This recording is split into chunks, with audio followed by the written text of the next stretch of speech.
This is a reading of the short story The Ring of Thoth by Sir Arthur Conan Doyle.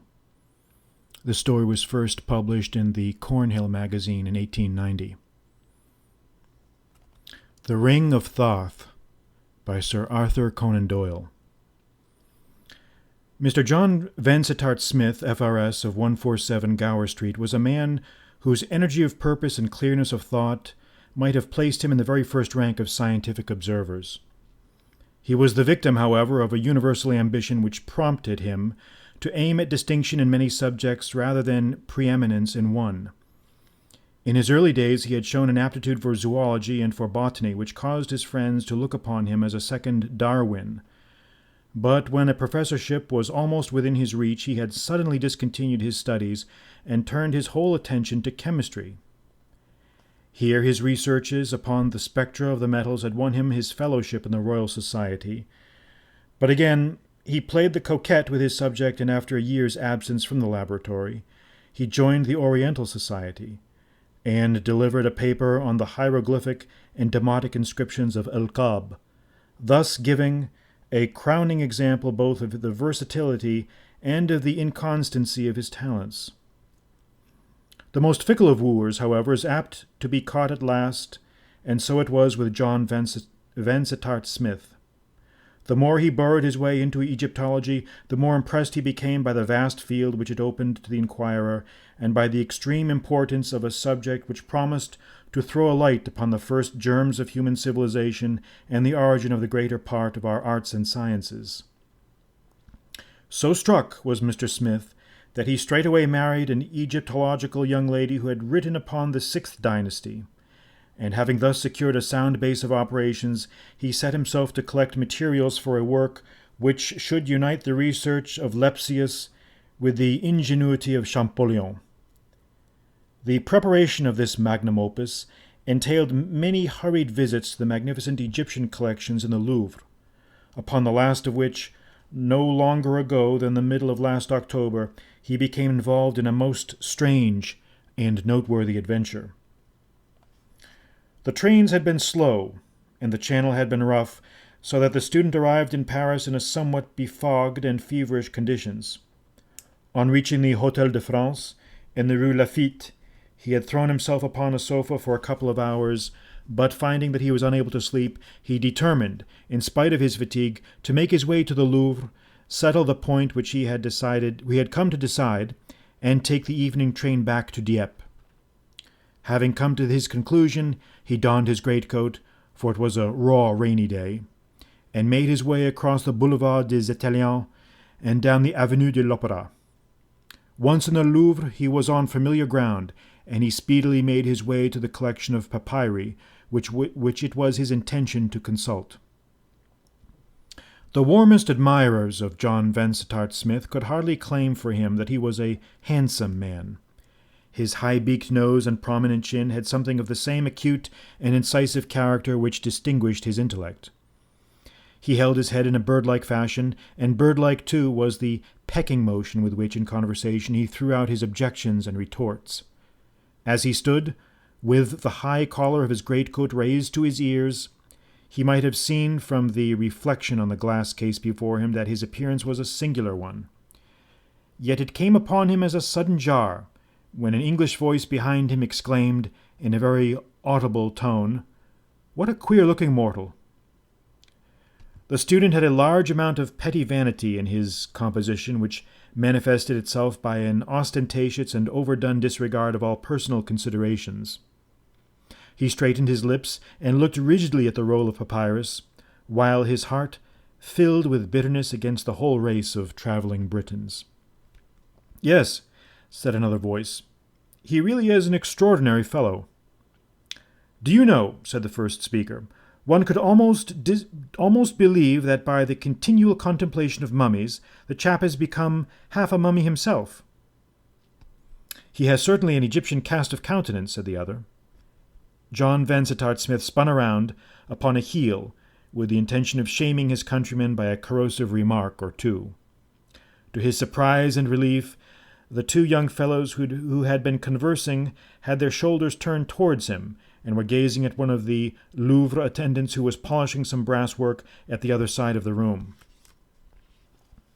"Carter will be waiting for us at the Palais Royal," said one tourist to the other, glancing at his watch, and they clattered away, leaving the student to his labors.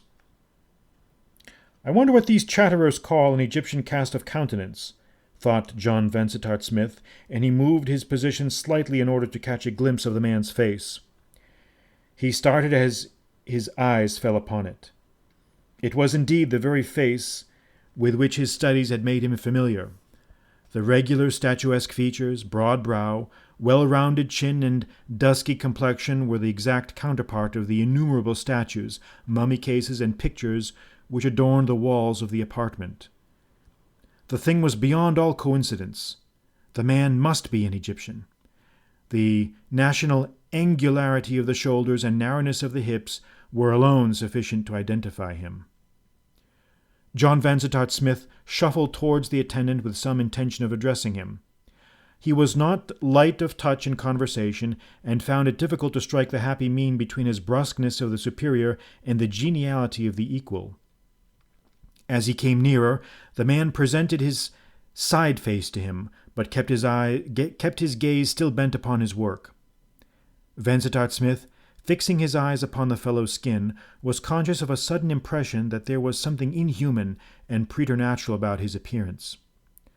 Over the temple and cheekbone it was as glazed and as shiny as varnished parchment.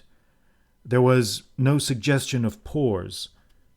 One could not fancy a drop of moisture upon that arid surface. From brow to chin, however, it was cross-hatched by a million delicate wrinkles, which shot and interlaced as though nature, in some Maori mood, had tried how wild and intricate a pattern she could devise. "Où est la collection de Memphis?" asked the student, with the awkward air of a man who is devising a question merely for the purpose of opening a conversation. "C'est là," replied the man brusquely, nodding his head at the other side of the room. "Vous êtes un Égyptien, n'est-ce pas?" asked the Englishman. The attendant looked up and turned his strange dark eyes upon his questioner. They were vitreous, with a misty dry shininess such as Vansittart Smith had never seen in a human head before. As he gazed into them, he saw some strong emotion gather in their depths, which rose and deepened until it broke into a look of something akin both to horror and to hatred. "Non, monsieur, je suis français." The man turned abruptly and bent low over his polishing. The student gazed at him for a moment in astonishment, and then turned to a chair into a retired corner behind one of the doors. He proceeded to make notes of his research among the papyri. His thoughts, however, refused to return to their natural groove. They would run upon the enigmatic attendant with the sphinx-like face and the parchment skin. "Where have I seen such eyes?" said Vansittart Smith to himself. "There is something saurian about them, something reptilian. There's the membrana, nictitans of the snakes," he mused, bethinking himself of his zoological studies. "It gives this shiny effect. But there was something more here. There was a sense of power, of wisdom. So I read them. And also of weariness, utter weariness, and ineffable despair. It may be all imagination, but I never had so strong an impression. By Jove, I must have another look at them." He rose and paced around the Egyptian rooms, but the man who had excited his curiosity had disappeared. The student sat down again in his quiet corner and continued to work at his notes.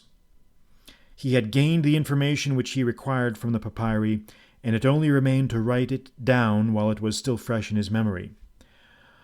For a time his pencil traveled rapidly over the paper, but soon the lines became less level, the words more blurred, and finally the pencil tinkled down upon the floor, and the head of the student dropped heavily upon his chest.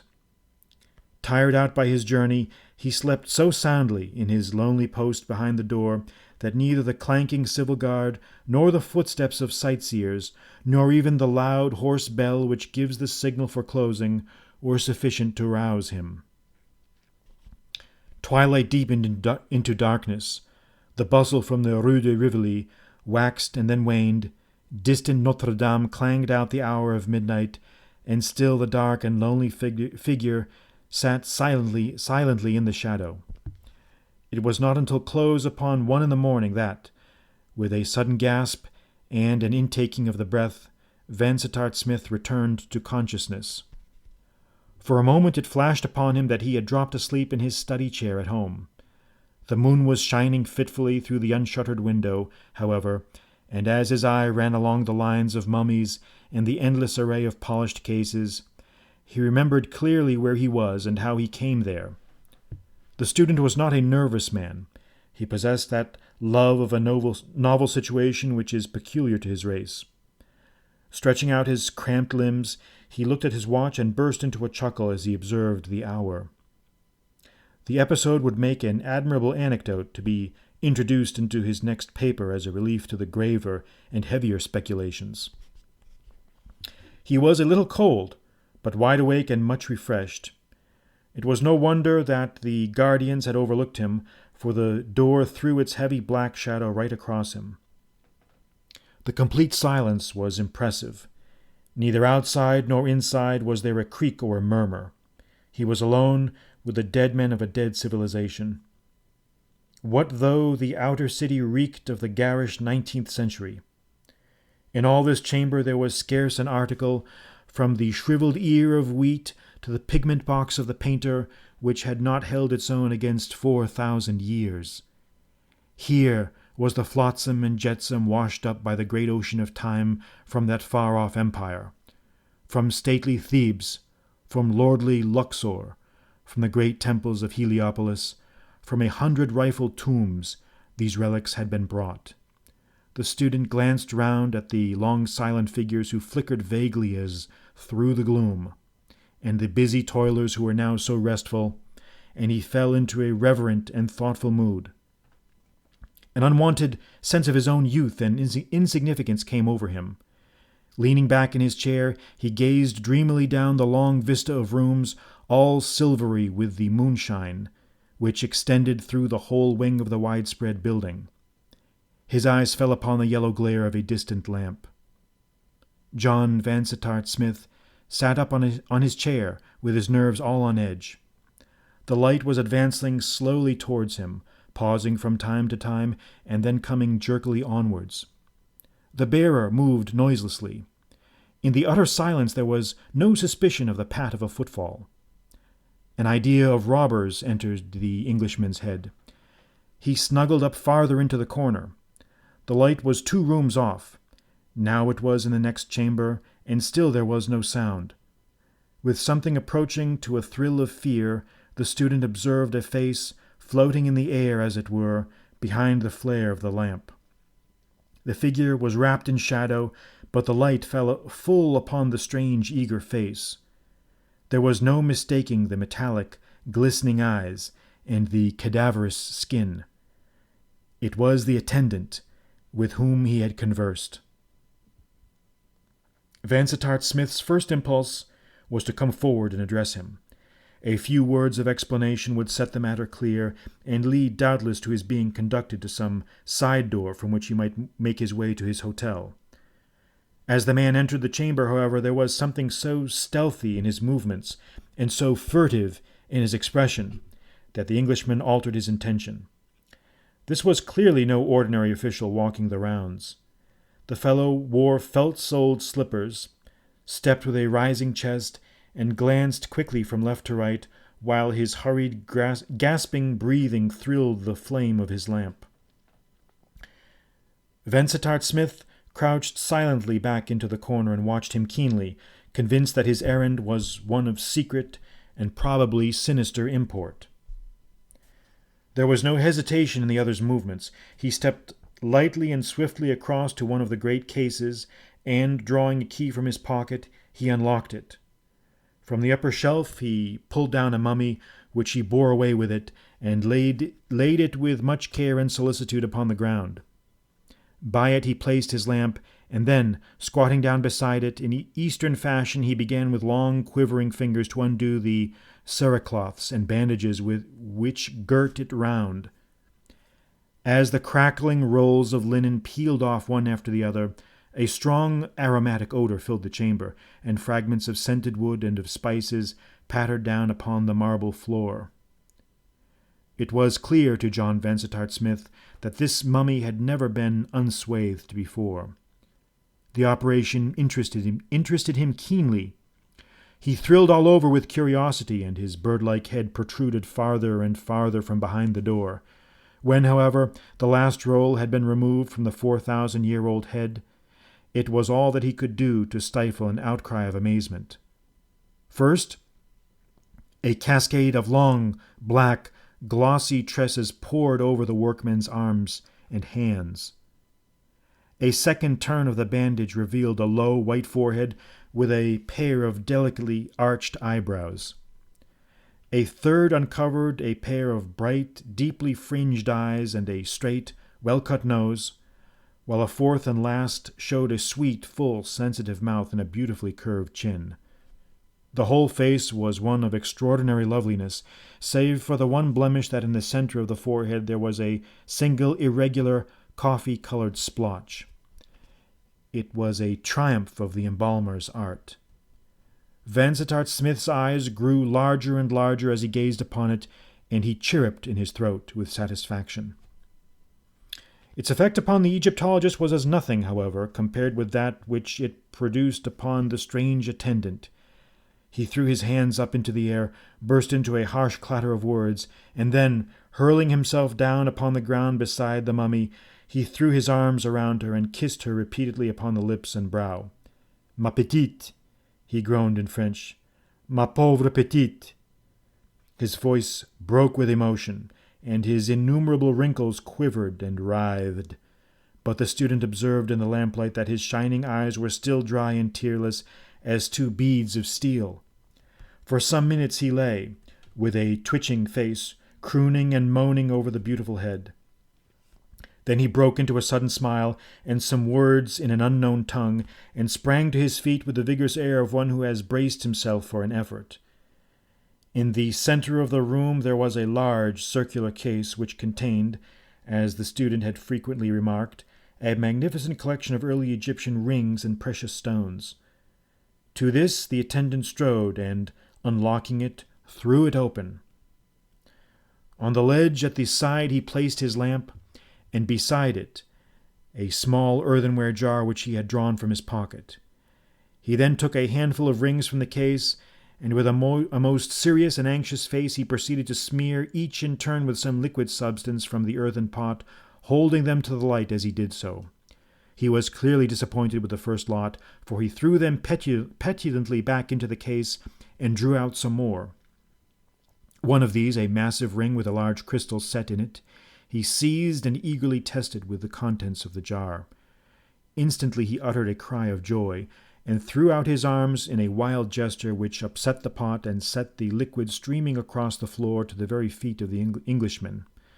The attendant drew a red handkerchief from his bosom, and, mopping up the mess, he followed it into the corner, where in a moment he found himself face to face with his observer. "Excuse me," said John Vansittart Smith, with all imaginable politeness, "I have been unfortunate enough to fall asleep behind this door." "And have you been watching me?" the other asked in English, with a most venomous look upon his corpse-like face. The student was a man of veracity.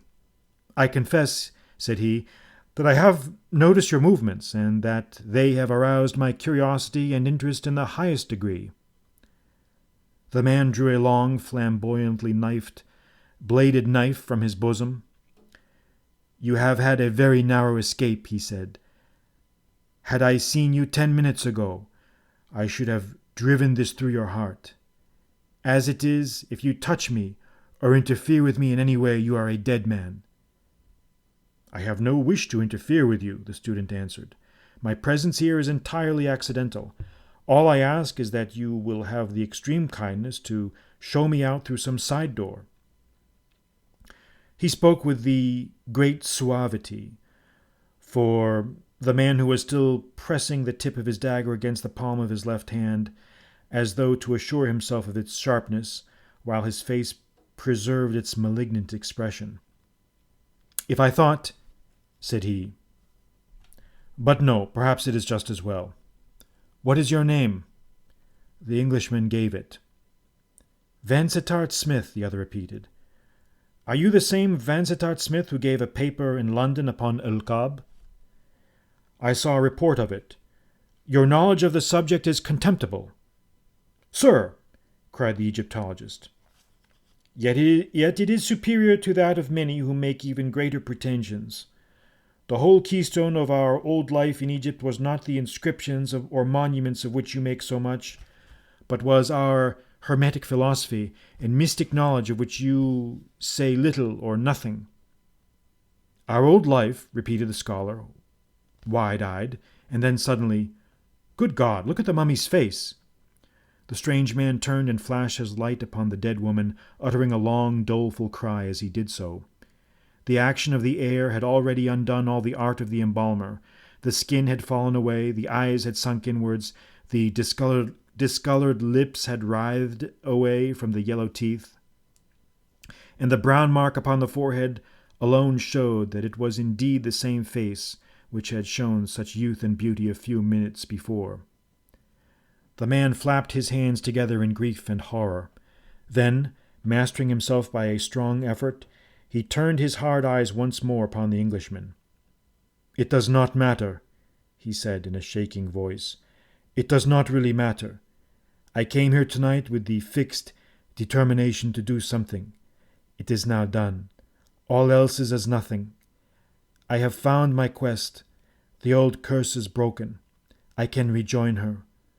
What matter about her inanimate shell so long as her spirit is waiting me at the other side of the veil? These are wild words, said Vansittart Smith. He was becoming more and more convinced that he had to do with a madman. Time presses, and I must go, continued the other. The moment is at hand for which I have waited this weary time. But I must show you out first. Come with me. Taking up the lamp, he turned from the disordered chamber and led the student swiftly through the long series of the Egyptian, Assyrian, and Persian apartments. At the end of the latter he pushed open a small door let into the wall and descended a winding stone stair. The Englishman felt the cold, fresh air of the night upon his brow. There was a door opposite him which appeared to communicate with the street. To the right of this, another door stood ajar, throwing a spurt of yellow light across the passage. Come in here, said the attendant shortly. Vansittart Smith hesitated. He had hoped that he had come to the end of his adventure, yet his curiosity was strong within him. He could not leave the matter unsolved, so he followed his strange companion into the lighted chamber. It was a small room, such as is devoted to a concierge. A wood fire sparkled in the grate. At one side stood a truckle bed, and at the other a coarse wooden chair with a round table in the center, which bore the remains of a meal. As the visitor's eye glanced round, he could not but remark with an ever-recurring thrill that all the small details of the room were of the most quaint design and antique workmanship. The candlesticks, the vases upon the chimney-piece, the fire-irons, the ornaments upon the walls were all such as he had been wont to associate with the remote past. The gnarled, heavy-eyed man sat himself down upon the edge of the bed and motioned his guest into the chair. There may be design in this, he said, still speaking excellent English. It may be decreed that I should leave some account behind as a warning to all rash mortals who would set their wits up against the workings of nature.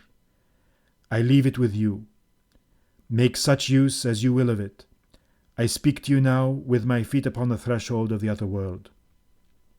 I am, as you surmise, an Egyptian, not one of the downtrodden race of slaves who now inhabit the delta of the Nile, but a survivor of that fiercer and harder people who tamed the Hebrew, drove the Ethiopian back into the southern deserts, and built those mighty works which have been the envy and the wonder of all after generations. It was in the reign of Thutmosis, 1600 years before the birth of Christ, that I first saw the light. You shrink away from me, but wait, and you will see that I am more to be pitied than to be feared. My name was Sosra. My father had been the chief priest of Osiris in the great temple of Abaris, which stood in those days upon the Bubastic branch of the Nile. I was brought up in the temple and was trained in all those mystic arts which are spoken of in your own Bible. And I was an apt pupil. Before I was 16, I had learned all the wisest priest could teach me. From that time on, I studied nature's secrets for myself, and shared my knowledge with no man. Of all the questions that attracted me, there were none over which I labored so long as those which concern themselves with the nature of life. I probed deeply into the vital principle. The aim of medicine had been to drive away disease when it appeared. It seemed to me that a method might be devised which should so fortify the body as to prevent weakness or death from ever taking hold of it. It is useless that I should recount my researches. You would scarce comprehend them if I did. They were carried out partly upon animals, partly upon slaves, and partly upon myself. Suffice it that their result was to furnish me with a substance which, when injected into the blood, would endow the body with strength to resist the effects of time, of violence, or of disease. It would not indeed confer immortality, but its potency would endure for many thousands of years. I used it upon a cat, and afterwards drugged the creature with the most deadly poisons. That cat is still alive in Lower Egypt at the present moment. There was nothing of mystery or magic in the matter. It was simply a chemical discovery which may well be made again. Love of life runs high in the young. It seemed to me that I had broken away from all human care now that I had abolished pain and driven death to such a distance. With a light heart I poured the accursed stuff into my veins, and then I looked around for someone whom I could benefit. There was a young priest of Thoth, Parmes by name, who had won my goodwill by his earnest nature and his devotion to his studies. To him I whispered my secret, and at his request I injected him with my elixir. I should now, I reflected, never be without a companion of the same age as myself. After this grand discovery I relaxed my studies to some extent, but Parmes continued with his redoubled energy. Every day I could see him working with his flasks and his distiller in the temple of Thoth, and he said but little to me as to the result of his labours. For my own part, I used to walk through the city and look around me with exultation as I reflected that all this was destined to pass away, and that only I would remain. The people would bow to me as they passed me, for the fame of my knowledge had gone abroad. There was war at this time, and the great king had sent down his soldiers to the eastern boundary to drive away the Hyksos. A governor, too, was sent to Abaris, that he might hold it for the king. I had heard much of the beauty of the daughter of this governor, but one day as I walked out with Parmes we met her, borne upon the shoulders of her slaves. I was struck with love, as with lightning. My heart went out from me. I could have thrown myself beneath the feet of her bearers. This was my woman. Life without her was impossible. I swore by the head of Horus that she should be mine. I swore it to the priest of Thoth. He turned away from me with a brow which was as black as midnight. There is no need to tell you of our wooing. She came to love me even as I loved her. I learned that Parmes had seen her before I did, and had shown her that he too loved her, but I could smile at his passion, for I knew that her heart was mine. The white plague had come upon the city, and many were stricken, but I laid my hands upon the sick and nursed them without fear or scathe. She marvelled at my daring. Then I told her my secret, and begged her that she would let me use my arts upon her. Your flower shall then be unwithered, Atma, I said. Other things may pass away, but you and I, and our great love for each other, shall outlive the tomb of King Chefru. But she was full of timid maidenly objections. Was it right, she asked? Was it not a thwarting of the will of the gods? If the great Osiris had wished that our years should be so long, would he not himself have brought it about? With fond and loving words I overcame her doubts, and yet she hesitated. It was a great question, she said. She would think it over for this one night, and in the morning I should know of her resolution. Surely one night was not too much to ask. She wished to pray to Isis for help in her decision. So with a sinking heart and a sad foreboding of evil, I left her with her tirewomen. In the morning, when the early sacrifice was over, I hurried to her house. A frightened slave met me upon the steps. Her mistress was ill, she said, very ill. In a frenzy, I broke my way through the attendants and rushed through the hall and corridor to my Atma's chamber. She lay upon her couch, her head high upon the pillow, with a pallid face and a glazed eye. On her forehead there blazed a single angry purple patch. I knew that hell mark of old. It was the scar of the white plague, the sign manual of death. Why should I speak of that terrible time? For months I was mad, fevered, delirious, and yet I could not die. Never did an Arab thirst after the sweet wells as I longed after death.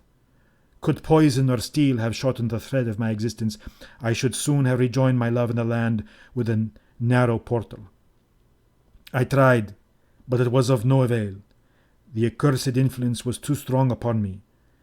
One night, as I lay upon my couch, weak and weary, Parmes, the priest of Thoth, came to my chamber. He stood in the circle of the lamplight, and he looked down upon me with eyes which were bright with a mad joy. "Why did you let the maiden die?" he asked. "Why did you not strengthen her, as you strengthened me?" "I was too late," I answered, "but I had forgot. You also loved her. You are my fellow in misfortune. Is it not terrible to think of the centuries which must pass ere we look upon her again? Fools, fools that we were to take death to be our enemy." "You may say that," he cried with a wild laugh. "The words come well from your lips. For me they have no meaning." "What mean you?" I cried, raising myself upon my elbow. "Surely, friend, this grief has turned your brain."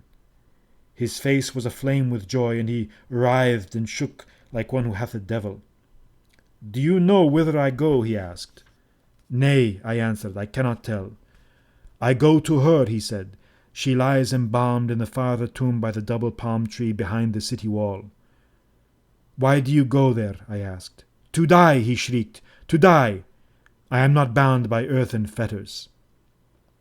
"But the elixir is in your blood," I cried. "I can defy it," he said. "I have found a stronger principle which will destroy it. It is working my veins at this moment, and in an hour I shall be a dead man. I shall join her, and you shall remain behind." As I looked upon him, I could see that he spoke words of truth. The light in his eye told me that he was indeed beyond the power of the elixir. "You will teach me," I cried. "Never," he answered. "I implore you, by the wisdom of Thoth, by the majesty of Anubis." "It is useless," he said coldly. "Then I will find it out," I cried. "You cannot," he answered. "It came to me by chance. There is one ingredient which you can never get, save that which is in the Ring of Thoth. None will ever more be made." "In the Ring of Thoth," I repeated. "Where then is the Ring of Thoth?" "That also you shall never know," he answered. "You won her love. Who has won in the end? I leave you to your sordid life here on earth. My chains are broken, and I must go." He turned upon his heel and fled from the chamber. In the morning came the news that the priest of Thoth was dead. My days after that were spent in study. I must find this subtle poison which was strong enough to undo the elixir. From early dawn to midnight I bent over the test tube and the furnace. Above all, I collected the papyri and the chemical flasks of the priest of Thoth, and alas, they taught me little. Here and there some hint or stray expression would raise hope in my bosom, but no good ever came of it. Still, month after month, I struggled on. When my heart grew faint, I would make my way to the tomb by the palm tree, and there, standing by the dead casket from which the jewel had been rifled, I would feel her sweet presence, and would whisper to her that I would rejoin her if mortal wit could solve the riddle. Parmes had said that his discovery was connected with the Ring of Thoth. I had some remembrance of the trinket. It was a large and weighty circlet, made not of gold, but of a rarer and heavier metal, brought from the mines of Mount Harbal. Platinum, you call it. The ring had, I remember, the hollow crystal set in it, in which some few drops of liquid might be stored. Now, the secret of Parmes could not have to do with the metal alone, for there were many rings of that metal in the temple. Was it not more likely that he had stored his precious poison within the cavity of the crystal? I had scarce come to this conclusion before, in hunting through his papers, I came upon one which told me that it was indeed so, and that there was still some of the liquid unused. But how to find the ring? It was not upon him when he was stripped for the embalmer. Of that I made sure. Neither was it among his private effects. In vain I searched every room that he had entered, every box and vase and chattel that he had ever owned. I sifted the very sand of the desert in the places where he had been wont to walk. But, do what I would, I could come upon no trace of the Ring of Thoth. Yet it may be that my labours would have overcome all obstacles had it not been for a new and unlooked-for misfortune.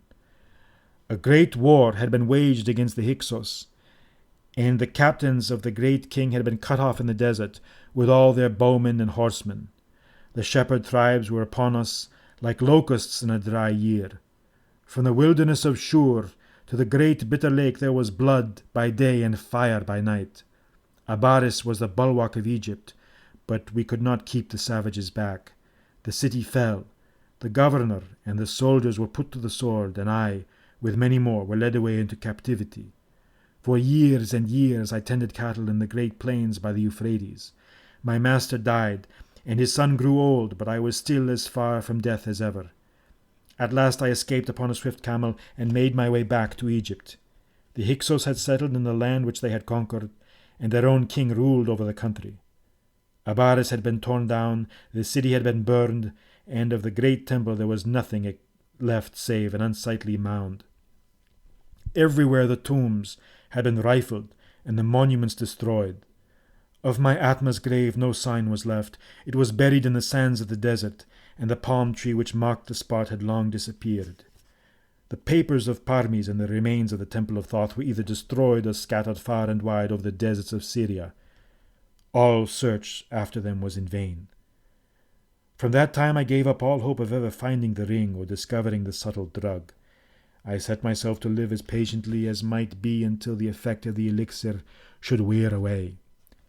How can you understand how terrible a thing time is, you who have experience only of the narrow course which lies between the cradle and the grave? I know it to my cost, I, who have floated down the whole stream of history. I was old when Ilium fell. I was very old when Herodotus came to Memphis. I was bowed down with years when the new gospel came upon the earth. Yet you see me much as other men are, with the cursed elixir still sweetening my blood and guarding me against that which I could court. Now, at last, I have come to the end of it. I have travelled in all lands, and I have dwelt with all nations. Every tongue is the same to me. I learned them all to help pass the weary time. I need not tell you how slowly they drifted by, the long dawn of modern civilization, the dreary middle years, the dark times of barbarism. They are all behind me now. I have never looked with the eyes of love upon another woman. Atma knows that I have been constant to her. It was my custom to read all that the scholars had come to say about ancient Egypt. I have been in many positions, sometimes affluent, sometimes poor, but I have always found enough to enable me to buy the journals which deal with such matters. Some 9 months ago I was in San Francisco, and I read an account of some discoveries made in the neighborhood of Abaris. My heart leaped into my mouth as I read it. It said that the excavator had busied himself in exploring some tombs recently unearthed. In one there had been found an unopened mummy with an inscription upon the outer case, setting forth that it contained the body of the daughter of the governor of the city in the days of Thutmosis. It added that on removing the outer case there had been exposed a large platinum ring set within a crystal, which had been laid upon the breast of the embalmed woman. This, then, was where Parmes had hid the Ring of Thoth. He might well say that it was safe, for no Egyptian would ever stain his soul by moving even the outer case of a buried friend. That very night I set off from San Francisco, and in a few weeks I found myself once more at Abaris, if a few sand heaps and crumbling walls may retain the name of the great city. I hurried to the Frenchmen who were digging there and asked them for the ring. They replied that both the ring and the mummy had been sent to the Bulak Museum at Cairo. To Bulak I went, but only to be told that Mariette Bey had claimed them and had shipped them to the Louvre. I followed them, and there at last in the Egyptian chamber I came, after close upon 4,000 years, upon the remains of my Atma, and upon the ring for which I had sought so long. But how was I to lay hands upon them? How was I to have them for my very own? It chanced that the office of attendant was vacant, so I went to the director. I convinced him that I knew much about Egypt, and in my eagerness I said too much. He remarked that a professor's chair would suit me better than a seat at the concierge. I knew more, he said, than he did. It was only by blundering, and letting him think that he had overestimated my knowledge, that I prevailed upon him to let me move the few effects which I have retained into this chamber. It is my first and my last night here. Such is my story, Mr. Vansittart Smith. I need not say more to a man of your perception. By a strange chance you have this night looked upon the face of the woman whom I loved in those far-off days. There were many rings with crystals in the case, and I had to test for the platinum to be sure of the one that I wanted.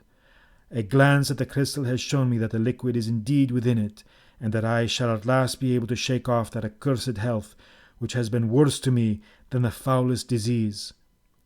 I have nothing more to say to you. I have unburdened myself. I have nothing more to say to you, and I have unburdened myself. You may tell my story, or you may withhold it at your pleasure. The choice rests with you. I owe you some amends, for you have had a narrow escape of your life this night. I was a desperate man, and not to be balked in my purpose. Had I seen you before the thing was done, I might have put it beyond your power to oppose me, or to raise an alarm. This is the door. It leads into the Rue de Rivoli. Good night. The Englishman glanced back. For a moment the lean figure of Sostra, the Egyptian, stood framed in the narrow doorway. The next the door had slammed, and the heavy rasping of a bolt broke upon the silent night. It was on the second day after his return to London that Mr. John Vansittart Smith saw the following concise narrative in the Paris correspondence of the Times. Curious occurrence in the Louvre. Yesterday morning a strange discovery was made in the principal eastern chamber. The ouvrières who are employed to clean out the rooms in the morning found one of the attendants lying dead upon the floor with his arms round one of the mummies. So close was his embrace that it was only with the utmost difficulty that they were separated. One of the cases containing valuable rings had been opened and rifled. The authorities are of the opinion that the man was bearing away the mummy with some idea of selling it to a private collector, but that he was struck down in the very act by long-standing diseases of the heart. It is said that he was a man of uncertain age and eccentric habits, without any living relations to mourn over his dramatic and untimely end.